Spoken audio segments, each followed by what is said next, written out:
After I learned how to make liver like this, even who doesn't like it will love this recipe. When I make it at my house, everybody eats everything. So we'll use 700 grams of chicken liver and let's cook it in high heat in water, okay?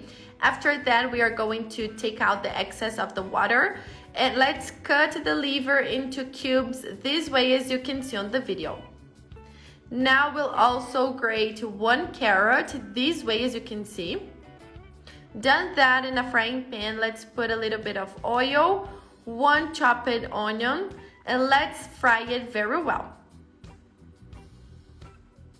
Done that, let's add the carrot that we have just grated. 2 tablespoons of soy sauce.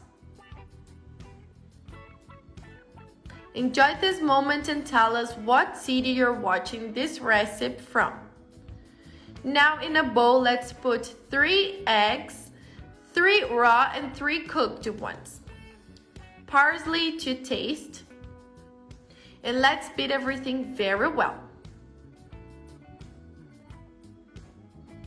Now let's add all the carrot and the onions that were in the pan.